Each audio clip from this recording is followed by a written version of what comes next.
There's so much to say about now. I want to get your thoughts, and I'm gonna bounce out here pretty soon. Yeah. Yeah, I just think that this interview is really the nail in the coffin. I think you said that on Twitter or something like that. This is really the nail in the coffin. Like, RBN has been relentlessly sort of attacking this idea of running within the Democratic Party. We've called it like the progressive Democrat, the Justice Democrat strategy or something like that. And I think we've attacked it in a different way than other channels, Nick. We've attacked it with logic, political strategy logic. I just made that up. Yep.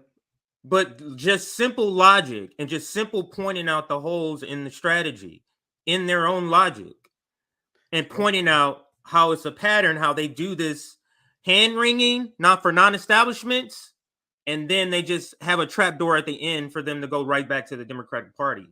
Just relentlessly attacking that.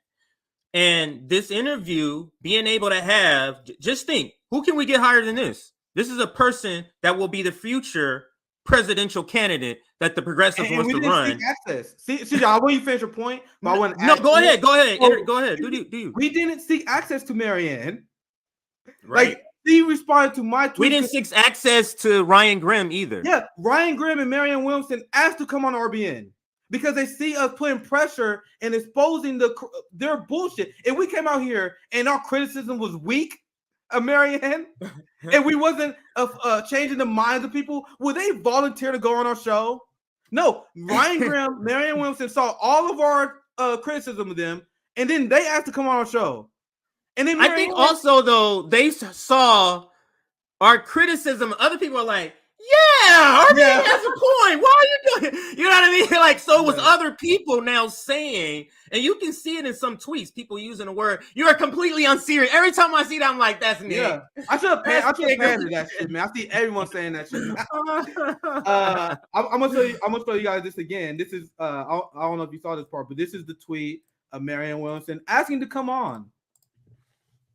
And I said, and I discussed how I'll give her credit for reparations, but turned on her after her takes on Afghanistan, Israel. Now you guys see why. And her support for funding Ukraine. So she responds to this tweet and then avoids doing everything she can to talk about Ukraine. So look, this is her. I am not responding to her. I'm responding to one of her snips here. And you missed another time she skipped over Ukraine. Because if you remember, Sabrina asked her too. But she said, oh, let me take this first part first. And she never went to the second part. You have to rewind it back and catch it. She asked her as a two-part question. And then she said, oh, let me take the first. And she does the other thing, which is not Ukraine. Yeah. But she still gave a terrible answer. I think she gave the answer on Israel. But like I was saying, Nick, it was just we've done all this content, logic, just laced throughout. Receipts laced throughout, right? Like, and then we bring on scholars. So they say, oh, those are just workers. Those are just silly Negroes over there, So in our summits, we bring on scholars that they like, that they have laced throughout their shows. Yep. Like why we brought on Professor Catherine Liu. Laced throughout their shows, like the professional managerial craft. Those people are crazy. She said it, and she's in it. She's like, I'm a class traitor, though, she said. So, but we've proven it with their own experts. Michael Brooks in that interview with Vivek talking about the left is overwhelmingly middle class and don't have any concerns. They don't want to hear about poor stuff. Go ahead, Nick. And then after doing stream after stream, talking about how the professional managerial class is made up of a bunch of wealthy white liberals who disconnected from the working class, you want to know what they do? To prove us right almost immediately, they support Marianne Williamson, the wealthy professional managerial class who's not connected to the issues. So we did all these streams. We did stream calling out Marianne and anyone in the boutique left who's unserious with this unserious form of change. And then they anoint Marianne in a very anti-democratic way, I should say, like DNC level shit. Yeah. We were like, I'm gonna pick my friend, Marianne, my friend. Marianne gave me that interview one time. Should Marianne be president? Yeah, Marianne should be president. So you had all these boutique media outlets that was manufacturing consent for this Zionist. You had All these people for money, Nick. For money. Imagine for money and imagine access. you have a person running in the primary. That's why they just want to have her run. They don't care. They know she's not going to win and do nothing. They just want her to run because now she's on stage. And guess what? She's coming on our show. About to get that Marianne exclusive. That's what this is all about. It's the left media, and I should say add white to this. White left media industrial complex is what this is about. Go ahead, Nick. Yeah, I like to call it that's a good name too. I like to call it the Bernie Sanders industrial complex. and they don't understand. RBN is 100% post Bernie. We got 600 people watching right now, and we grew our audience 30,000 subscribers, not on the backs of the Bernie campaign. Every single professional managerial class, every single left media sphere that you guys are watching, for the most part, unless you guys, big shout out to the people who watch smaller independent channels, right? But the big channels that all you guys are watching, they grew and they got their clout from riding the coattails of the Bernie campaign. So they cannot drop that grift. They cannot. They want to do it again. They want to have Marianne as the new candidate. Maybe they might even get a job. They're trying to make hundreds of $1,000s on the Bernie campaign. $10,000. Like Stabby showed the paychecks like 2,000 a month. This dude getting thousands of dollars. You guys wonder why they want to do another run? Meanwhile, RBN, who is post duopoly left. We are the post duopoly left. We grew our audience with that criticism of the progressive movement and doing it with intellectual discipline that comes through theory and critical thinking skills that the professional managerial class have been purposely trying to rob of people. They want people to run on vibes. Wouldn't it be good to have me on the debate stage and talk about issues that we've been talking about for the last 8 years? It'll feel good, wouldn't it? Yeah, it'd be great content for you too. Like, we don't got time for this shit, man. And the thing is, Nick, what's so funny? We have like a few streams on Marianne before they were starting to do this, and we were wondering, like, why are there so much? They seemed like they had criticism with their chest about Marianne when we criticized her. Now we know, because there was conversations in the back about running here. Even Kyle Kalinske asked her on the Kyle and Crystal show, or Crystal, I don't know which name comes first, but on their show when he was, we want you to run. That was 8 months ago, 7 or 8 months ago, and I did that stream a few days ago. But we're the post duopoly left, and I just think the progressive Democratic strategy it's been debunked.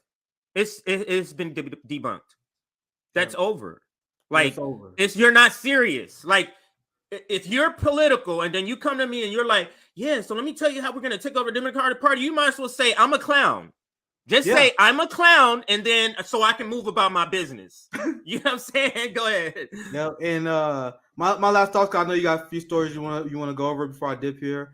If you're one of those duopoly leftists, we're the post-duopoly leftists, you want the people that like still believe in the duopoly and it works for you. You believe the duopoly got a back door that you can sneak through. And the ruling class is going to surrender their power with no struggle. If that is your belief, and you believe that Marianne Williamson will allow the ruling class to give up their power, have me on your show. I dare you.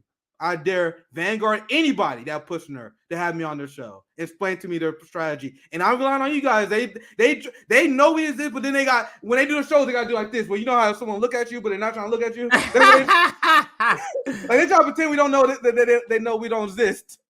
Because they don't want to have the conversation with us. So if you guys see their show and you see them disagreeing with them, say, hey, have them on. Have RBN on. I promise you. Nick, I guarantee you, if you or Sabby went on their show and debated them about this strategy, their audience will be siding with y'all. I guarantee, because their audience is siding with us when we're not even there. Yeah, you can see it in the super chats. You can see it in the super chats, and you can see it in the comments. Well, this, well, that, and it's penetrating in their shows, and we're not even there. Imagine if Sabby's there, you and Sabby is debating. Oh, let's talk about this Marianne Williamson thing. Let's talk about this, or even me. I mean, I'll go on. Me and you could go on there. It could be the Gavin and Zach versus Nick and CJ show or episode, and we could talk about it. Their support for John Fetterman too. The Zionist, the guy who for fun in Ukraine. Incremental, like the age of incrementalism on the left is over. And that not even just go to the Vanguard. It go to anyone who want to argue to me that this strategy worked.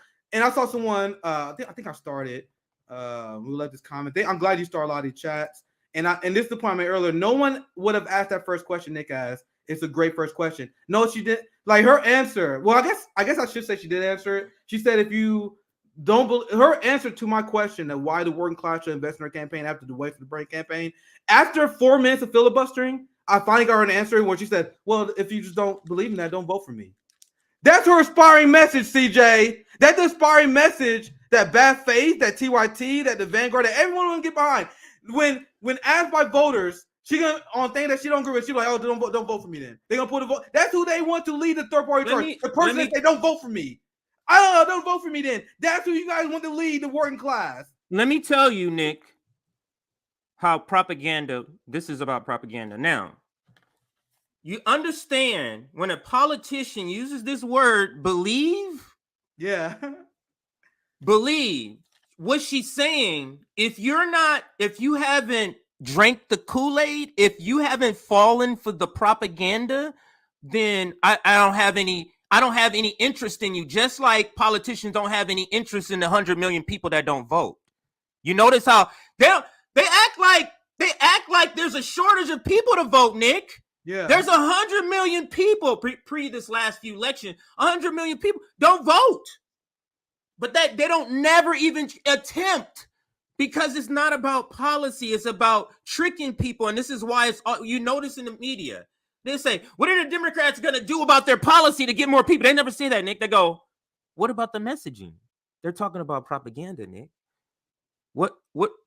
So what Democrats have to do to change their messaging?